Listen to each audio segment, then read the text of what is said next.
Wekiva reminds me of what I knew of Florida many, many years ago.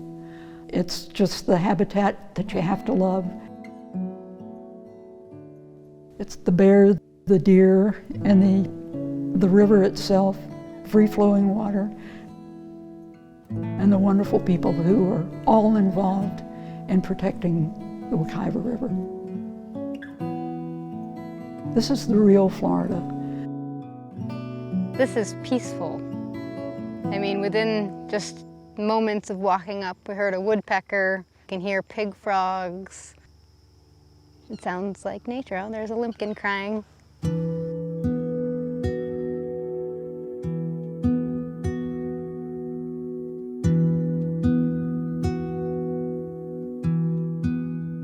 The Wekiva River system, the wild and scenic designation covers the tributaries of Blackwater Creek and Rock Spring Run, as well as the Wekiva River.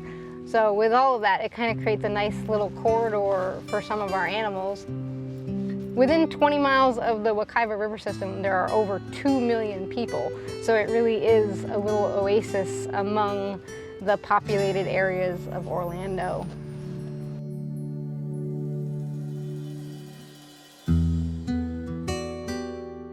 We're very fortunate in that a lot of the surrounding area is protected by public land. So we have lots of county parks and state parks and Seminole State Forests that are all around the area. And it provides habitat. So we have all of these native plants and communities that are in this area that can provide food and shelter for migratory species as well as species that spend their whole life in the basin. We always talk about basin-wide or system. It's all together, and every part of that system is important to the river. And of course, we know our spring shed goes beyond the public properties, so we get to interact with the cities.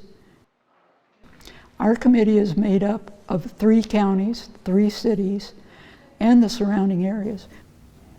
The Wekiva Wild and Scenic designation was originally promoted by the first president of the Wekiva Wilderness Trust, Dave Sukert, and he got the idea that the Wekiva should be a wild and scenic river.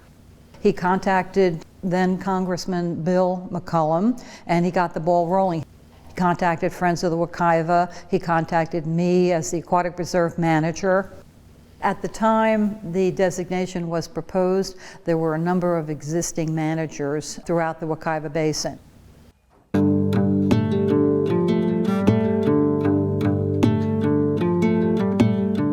The Florida Park Service managed the Wekiva Basin State Parks. The Department of Agriculture and Consumer Services managed Seminole State Forest. The Aquatic Preserve Program managed the Aquatic Preserve, and there are also several county parks. All of the environmental groups within the basin were meeting on a regular basis, and we had certain things that we were concerned about, like the construction of a new roadway that would cross the river, and there was a proposal to have 2 bridges instead of a single bridge. And we got to meet together and enjoy our company. Congress authorized that a study be done on the segments that would be designated. And they looked at all the various segments, Rock Springs Run, Wekiva River, Blackwater Creek, and they determined which segments would be appropriate for the wild and scenic designation. My predecessor, Joe Cooley, was actually behind writing the study, and he worked very hard for the Park Service to make that happen. And it was a great, well-done study with the partners, which would become the Federal Advisory Committee. And then that moved it forward to the designation process. We are eligible. Probably most of the people who worked on the legislation and the report, there probably weren't more than 4 to 6. So you need that dedicated core group. The rest of the organization was supportive and would help any way they could. But that 4 to 6 are the ones who made all the trips to Tallahassee and organized the visits to the county commissions and meeting with legislatures and with the agencies. We always require that all the local jurisdictions that are involved in a partnership river designation support the designation through formal means, a vote of a city council or town meeting in New England traditionally, or other means, because we know that the National Park Service has very limited jurisdiction as a federal agency, and we're not going to own the land. So how are we going to achieve this big vision of river protection if we don't have the buy-in of the local jurisdictions and all the key partners? So they need to be on board. That's what it's really about, and establishing that common vision. And those are the outstandingly remarkable values, what's special about the river, and then what do you want to do to protect those?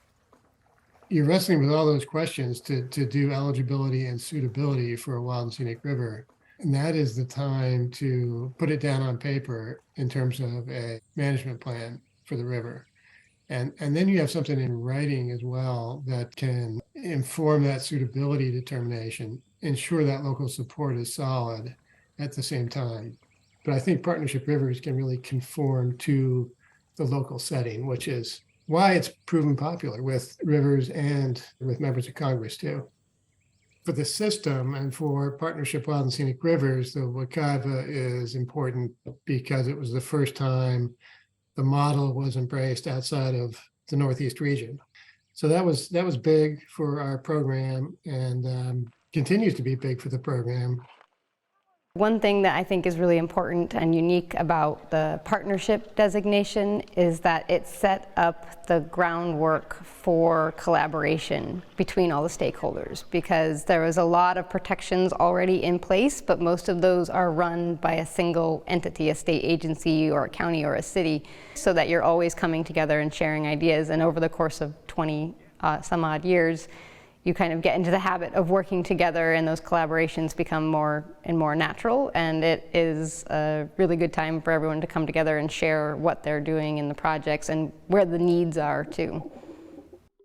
Rivers, like any living thing, change constantly with every storm, with every day it changes.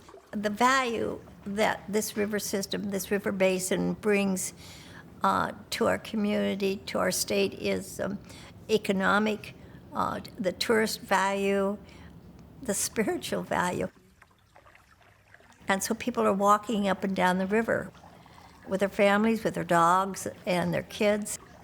Try to get every kid I can out in the river. The more people that see it and are exposed to it and get to enjoy it, and the more people that are going to care for it, the better off we're going to be.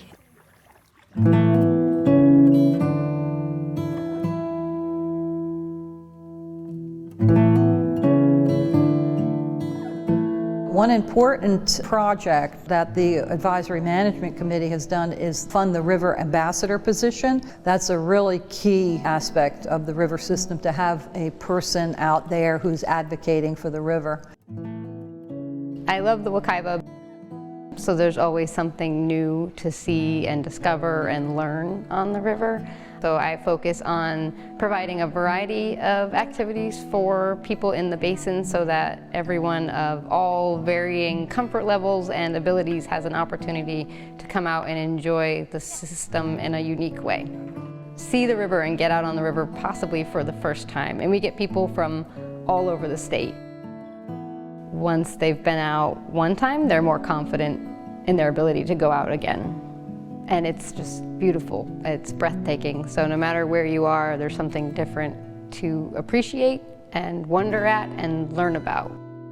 The partnership model is very important to our Wild and Scenic organization, because it's bringing us to other wild and scenic rivers, and we can learn what they're doing, the activities they're doing.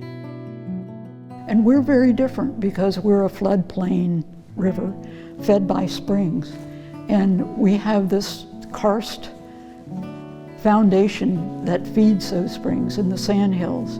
So we can bring that to the partners, and the partners can tell us about all of the things that they're doing in their projects that they're working on. So the Wekiva Wild and Scenic River System is the only partnership wild and scenic river in the Southeast.